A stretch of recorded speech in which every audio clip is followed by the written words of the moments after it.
অত্র এলাকায় চুরি ডাকাতির একটা প্রবণতা আছে। এই প্রবণতার জন্য ওনারা যখন আমরা এটা করতেছে, অভিযানটা করতেছে, এটা আমাদের জন্য অনেক উপকার হয়েছে।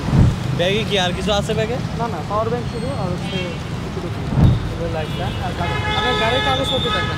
জিনিসটা আমাদের কাছে খুবই ভালো লাগতেছে, প্রয়োজন। আইন যদি মানে তাহলে মানুষ ট্রাফিক ফ্লো থেকে শুরু করে বিভিন্ন সাইডে অনেকভাবে উপকৃত হবে। দর্শক, এই মুহূর্তে আমরা দেখতে পাচ্ছি যৌথ বাহিনীর যে অভিযান পরিচালনা করা হচ্ছে খুবই ভালো, কারণ আমাদের বর্তমানে কোনো নিরাপত্তা নাই রাস্তাঘাটে। অত্র এলাকায় চুরি ডাকাতির একটা প্রবণতা আছে। এই প্রবণতার জন্য ওনারা যখন আমরা এটা করতেছে, অভিযানটা করতেছে, এটা আমাদের জন্য অনেক উপকার হয়েছে। গাড়িতে কোনো ব্যাগ নাই না? ঠিক আছে, আপনারা কোথায় যাচ্ছিলেন?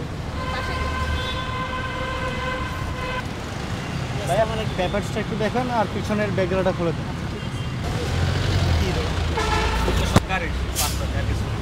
ঠিক আছে।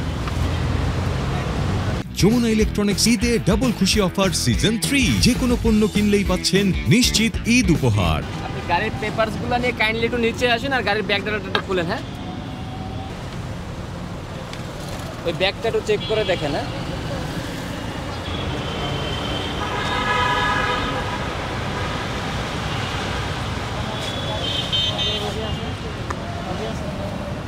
ব্যাগে কি আর কিছু আছে ব্যাগে? না পাওয়ার ব্যাংক শুধু আর হচ্ছে আচ্ছা, ঠিক আছে স্যার।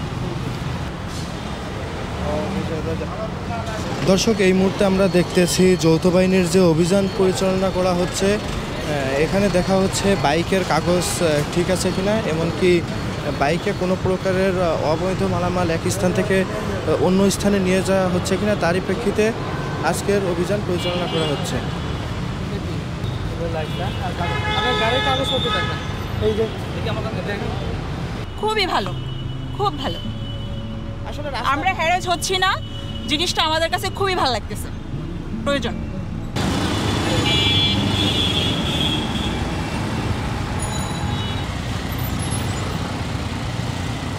এ পর্যন্ত আমরা 7টা বাইকের এগেনস্টে ব্যবস্থা নিচ্ছি, যেগুলো লাইসেন্স এবং হেলমেটবিহীন এই ব্যাপারগুলো ছিল।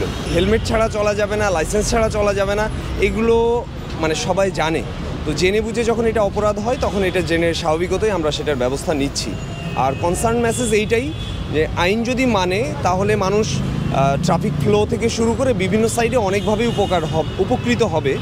কিন্তু যদি না মানে সেক্ষেত্রে এই যে কনজেশন থেকে শুরু করে বিভিন্ন শৃঙ্খলার ব্যত্যয় তো ঘটবেই, পাশাপাশি এই যে সবাই ভুক্তভোগীও হবে। বাইকের পাশাপাশি কিন্তু প্রাইভেট কার, সিএনজি, অন্যান্য ইয়েতেও মামলা স্বাভাবিকভাবেই হচ্ছে। তো ওই অনেকেই ভাবে যে আমরা শুধুমাত্র হয়তো বাইকের দিকেই বেশি নজর দেয়, ব্যাপারটা এমন না। রেশনালভাবে বাইকের সংখ্যা বেশি, বাইকের জরিমানার বা ওই প্রসিকিউশন সংখ্যাটা বেড়ে যায়। আর পাশাপাশি অন্যান্য গাড়িতে আমরা কিন্তু প্রাইভেট কারেও আজকে 3টাতে প্রাইভেট কারে মামলা দিয়েছি।